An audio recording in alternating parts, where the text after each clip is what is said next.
Jody, we'll start with you. Tell me who you do athletic training for.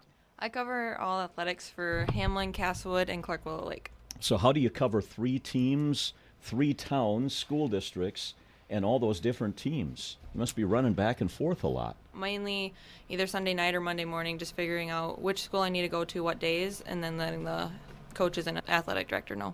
So you have a schedule laid out for the week, a rough idea of where you're going to be going. Yeah, I have a calendar both on my phone to let me know where their games are at, if they're home or away, as well as I have a planner that I carry in my backpack that has my home games. What sports teams, what sports are you a trainer for? I'm sure football this time of the year would be one, right? Yep, so I do football, volleyball, occasionally cross country. I see all athletes, so if the cross country coach will text me like, hey, this kid needs to see you, like I'll see them before practices start and then go out to football practice because it's the most contact sport that I have. I was going to say, because of the physicality of the game, would football keep you the busiest of the sports that you're involved in? Pretty much, yeah. I see a lot more with football right now, but volleyball is also up there in a couple of my schools. I can see that. A lot of jumping and twisting and things like that. What are some of the types of injuries that you see in football players this time of the year? Concussions, ankle sprains. Some of them are having some wrist issues, but we're managing through it with taping them up and putting them back out on the field. Yeah. Concussions is an interesting one because back in the day, concussions were treated a whole lot differently, I think, than they are today. During the olden days, when you and I were growing up, players get smacked in the head. They might go out for a play or two, and then they'd be sent right back into the game, even though they might not be right, so to speak. Yeah. Got their bell rung was the phrase that was used. Now they go into concussion protocol before they're cleared to come back. So how do you, as a trainer, can you diagnose a concussion, the severity of it? If a player has a head injury, how do you know whether or not that they can return to the game? With that, we can use the SCAT-6 is our main thing for using, as well as a lot of our schools now use the app Sway, as well as Shamrocks. They use that as well, which is their impact testing as well is another option that the schools can use. We do their baseline testing before the seasons start, and so that's where the kids can come in. They take the test so that we can get a kind of an idea of where they're sitting with each of those tests, and then when they have a suspected concussion, then they can take the test again, and you can see if their symptoms have risen or their tests have fallen off where they're actually sitting from their baseline. When you generally see a drop-off for the first couple of days, and then they hopefully will start to get a little bit better. Do you do a baseline test for every player? Yep, every player for my schools especially, like every player before they can even start their first day of practice have to have that test taken. The SCAT-6 has a brief introduction for the athlete, figuring out like their background, and so it's just a couple questions that I'll ask the athlete, like their name, their grade, and then it goes into orientation, concentration, memory, balance, symptoms. The balance that we do both standing 2 feet, one single leg, and then a tandem stance, which is where they put their heel and their toe together. And then they have 20 seconds to balance with that to try to see if they'll step out of it. They can have up to 10 errors with that. But an error if they step out, that's an error. If they have too much hip motion, it's a fun time. Are there some of the questions that you would ask an athlete who has maybe sustained a concussion would be simple ones like, when's your birthday, things like that? So it's where are we at right now, who scored last in the game, what day is it, what month is it, roughly what time is it, and they can get that. Like the time is roughly within an hour, so if the game started at 7, they got hit at 7:30. If they said 7:15, they would be okay because they're not going to know how much time has actually passed because they were out there playing. Yeah. But they can be somewhat close to the time that started it. And a lot of players probably, even if they fail the test, they still think that they're okay and they want to go back and play, but you're the one that has to say, nope, I can't let you do that. Yep, and that's the good part about us is like we're there to keep the athletes safe. And so when it comes to a head injury, generally athletic trainers have the final say in if they can go back on that field or not. But say it's their ankle, we recommend them not to play. Like them and their parents can go against what we say in that sense because it isn't threatening to their life. Sure. Versus the head injury, they can't see their injuries. Like ankle sprain, you can see that your ankle is swollen, hurts. You can't see that your brain is swollen and it hurts. That's a whole different animal, that's for sure. So when a player sustains a concussion and maybe they're cleared to go back in the game, or their condition is such where you're recommending that they stay on the bench, do you go to the coach and tell him what's going on? Does the coach seek you out and say, hey, can so-and-so get back in? How does the dialogue work? Typically for that, the coach will send the kid to me, and then I will walk up to the coach because the coach will still be doing the plays with the team and watching the game. And so I'll just walk up, say, I'm not letting him go back in the game. He's going to stay on the bench for now, and he's going to go through the concussion protocol. It's a big responsibility. Any prior history on concussions also factors in on that kid? Yes. Okay. Yeah, I suppose if they're a repeat customer, so to speak. Faith, good morning to you. Let's swing you up to the microphone next. Good morning. Good morning. You are the athletic trainer for Watertown High School. Watertown, right here in town. What's been keeping you busy as we've been about a month now into the school year here? Yeah, football always keeps me pretty busy. Soccer's kept me on my toes this year too. But we have, I think, 9 or 10 varsity sports going on right now at Watertown, so it's just hectic and we're just riding the wave. Are you the trainer for all 9? Yes, I'm the only trainer at the high school here. Wow. So how do you know on any given day what team you need to focus your attention on and who's hurt and all of that stuff? There's always time that athletes can come see me if they're having issues, but in terms of coverage for practice and games, there is a impact ranking scale that we do. Football and soccer are the highest impact sports, so they take priority over for practice coverage especially, and then it trickles down from there. Then we would go volleyball. We don't host a ton of cross country or cheer stuff, but those are towards the bottom. Just in terms of impact, next week we have our cheer competition.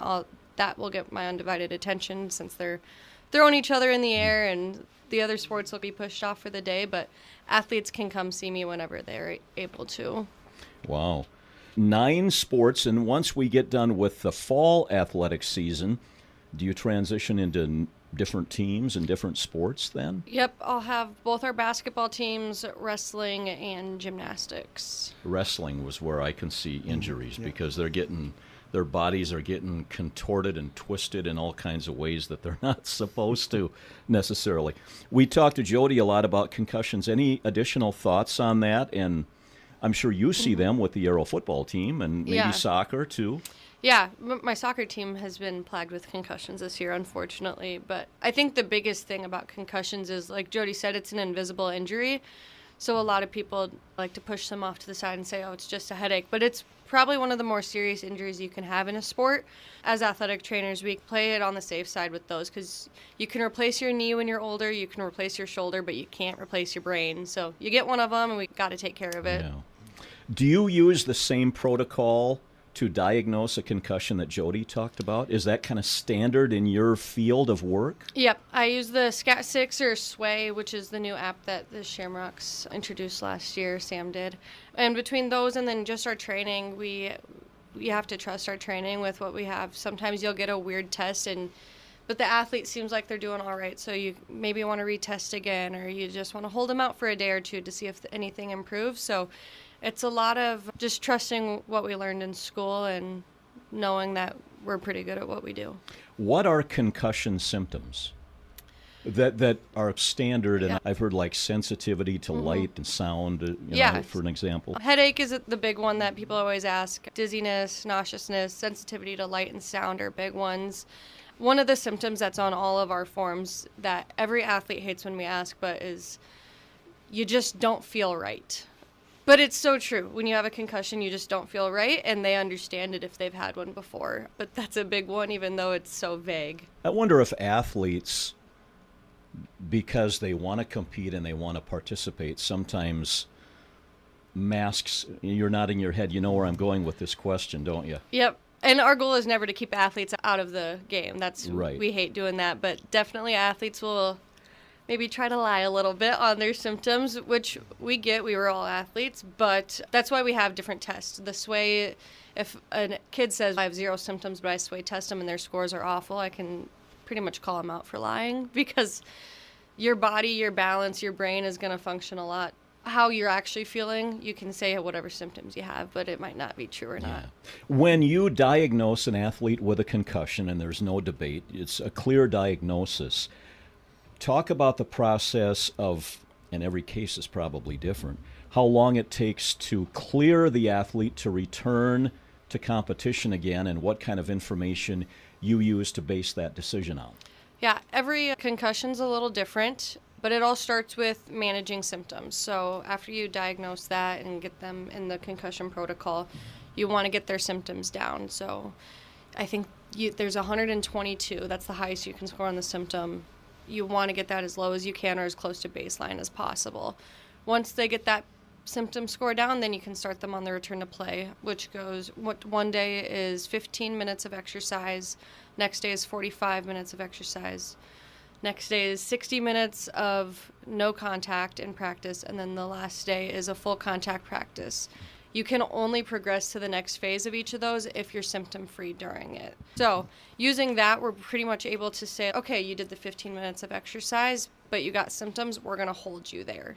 So everyone's a little different, because you can make your way to phase 5 and then get symptoms, and we kind of have to pause you there. But that's the general and universal return to play that athletic trainers use. Sam, good morning to you. All right, Step on up to the mic. Good morning. Tell me about this app. Okay, I brought it with me to Watertown. I had used it back in my college days, and then I also used it with a previous hockey team that I worked with. It's called Sway. So I don't want to say it replaces, because some places still use the old impact test, but it's just a new app to help athletic trainers in diagnosing and just tracking concussions. So I brought it in last year when I started with the Shamrocks. The way that I use it is I baseline everybody that comes in. So with the hockey team that I work with, we have a constant influx of new players and players leaving. So every new player that comes in before they start practice, they take the test on the app, a full test, and I get their baseline so I know where we're starting with and where we're at. And then if there is a suspected concussion, I will have them take the test again. And the nice thing about Sway is that it's an app that can be used on a phone.